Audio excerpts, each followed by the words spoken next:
Skills અને degree બંનેમાંથી આપની પાસે શું હોવું જોઈએ? રિયાલિટી શોઝ શું ખરેખર રિયલ હોય છે? મેન્ટલ હેલ્થ અને ફિઝિકલ હેલ્થ બંનેમાંથી સૌથી ઇમ્પોર્ટન્ટ શું છે? આ 3 મુદ્દાઓ માત્ર રસપ્રદ નહીં પણ આજના સમયના સળગતા પ્રશ્નો છે. આ 3 પ્રશ્નો વિશે અમે કેટલાક લોકોના ઇન્ટરવ્યૂઝ લીધા. And here's what we found.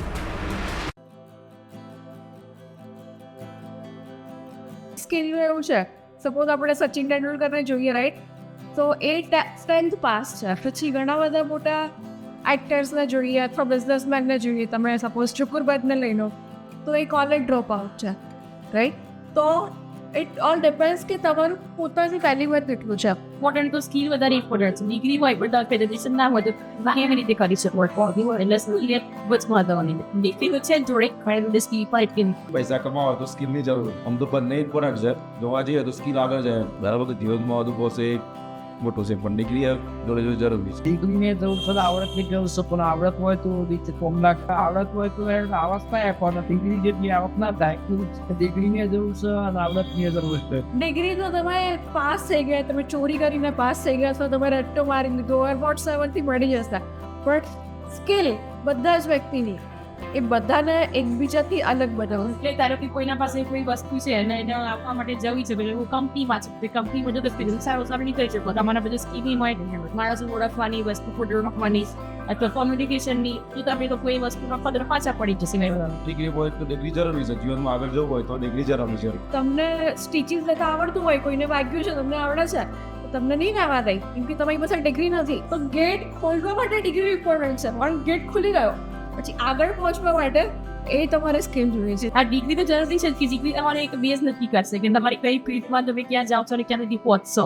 સંસ્કારની જરૂર છે, પછી ચોકસાઈની જરૂર છે, નિયમિતતાની જરૂર છે, સ્વભાવની જરૂર છે.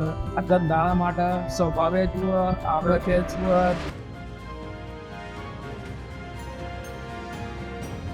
મોટા શો પર જતા હોય છે, મોટા ભાગે રિયાલિટી શો.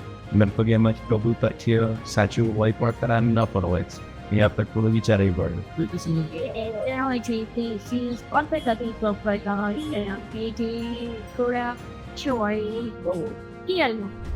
રિયાલિટી શો વિશે એવું છે, રિયાલિટી શો એટલે ખરેખર અનસ્ક્રિપ્ટેડ સિચ્યુએશન એવો એનો અર્થ થાય છે.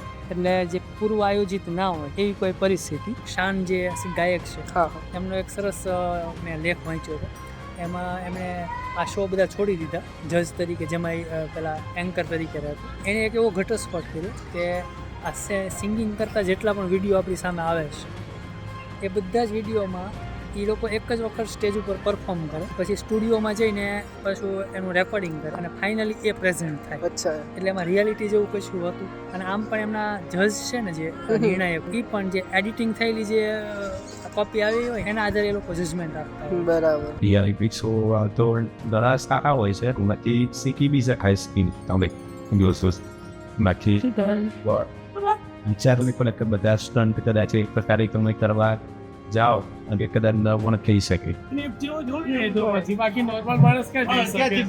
પછી અત્યારે કપિલ શર્મા શો જોયું તો એની અંદર બહારથી આવેલો વ્યક્તિ કપિલ શર્માના કયા ડાયલોગ ઉપર કેવું રિએક્ટ કરશે એનો આપણે રિસર્ચ કરીએ તો આપણને ખ્યાલ આવે કે અમુક વસ્તુ હિન્ટ એના અગાઉ આપી દેવામાં આવી. એટલે નામ આપણે ભલે રિયાલિટી શો કહીએ પણ એમાં રિયાલિટી કેટલી એ અત્યારે બહુ મોટો પ્રશ્ન છે. રિયલ હોય છે પણ અત્યારે આ સોશિયલ મીડિયા જ્યારથી આવ્યું અને એમનો જ્યારથી ક્રેઝ વધ્યો છે ત્યારથી દરેક વસ્તુ છે એ પહેલેથી પૂર્વ આયોજિત જ હોય છે મોટા ભાગે.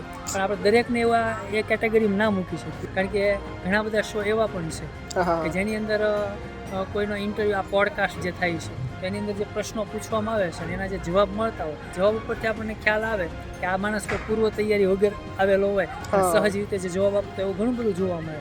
એટલે બધાને આપણે એક કેટેગરીમાં ના મૂકી શકીએ. જેમ કે મોટા ભાગે આપણે રીલ્સમાં બી જોતા હોઈએ છીએ બધા સાચા નથી હોતા અને અમુક પોતા પણ નથી હોતા બરાબર, પણ એની પાછળ આપણી બુદ્ધિ ક્ષમતા વિચારી અને એના પર વિવાહ બી શકતો.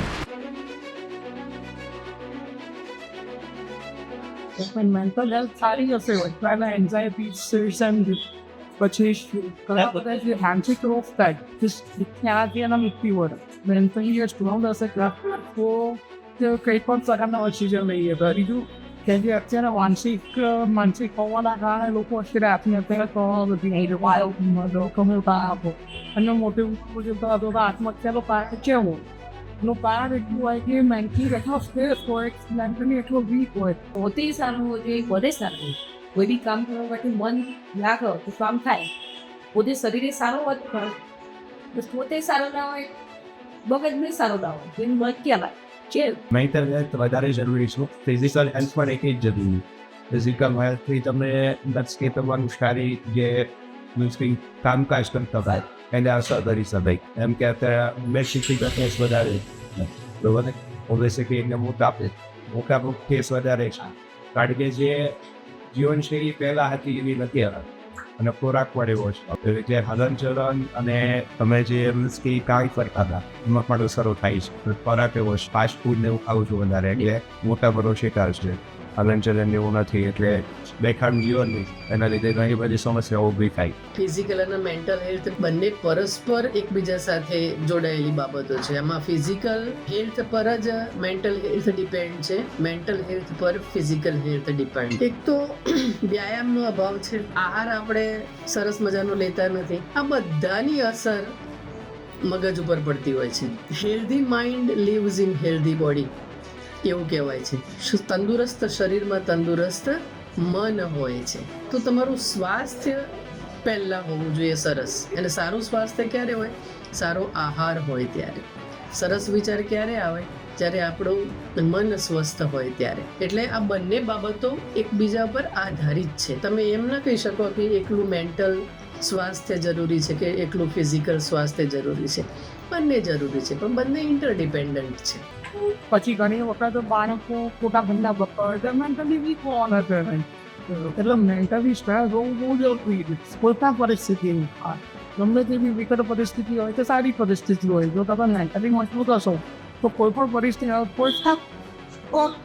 સામાન્ય પરિસ્થિતિમાં તમે ટેકલ કરીએ. બધું શરીર સારું છે પણ મગજ સારું નહીં તેનું કોઈ કામ ના થાય. જો તમે એવું હોતું અહીંયાથી ત્યાં જતા ત્યાં થઈ જાય તમારું મગજ કામ કરતું તમે ત્યાં થઈ રહી જાય પણ મારું મગજ કંઈ કામ જ નહીં કરતું યાર. તો મારા તો શરીર ચાલે છે ખરું મગજ કંઈ કામ નહીં કરતું શું કરે બધે. સૌથી કોમન સમસ્યા હોય તો ખોરાકના લીધે છે ફાઇલ્સ રોસ બેસ બેખાડું જીવન પર અને માનસિક હેલ્થ એ પણ જરૂરી છે. એનું કારણ કે મગજ તમારું જો બરાબર નહીં ને તો તમે બરાબર નથી રહેવા. મેન્ટલી આફ્ટર કોવિડ કેસ બહુ વધારે વધી રહ્યા છે.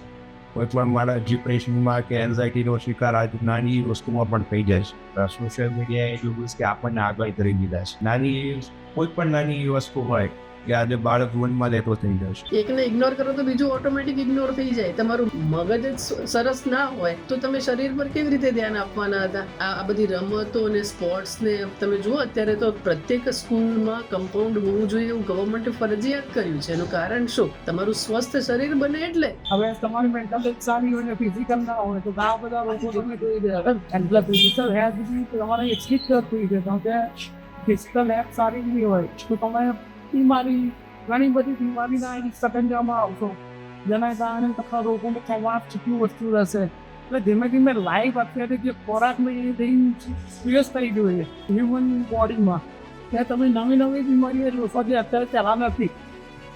એનું કારણ કદાચ આ ખોરાક બી હોય, વ્યક્તિની એક્સરસાઇઝ બી ન હોય અને વર્ક ઓછી હોઈ શકે. બીજા બધા એક્ઝામ ટેક્ટર જે એવી કામ કરતા હોય તો ફિઝિકલ હેલ્થ અને મેન્ટલ હેલ્થ બંને બહુ જ ઇમ્પોર્ટન્ટ છે. એ બંને એકબીજાના શિક્ષાના જે પૂરક છે.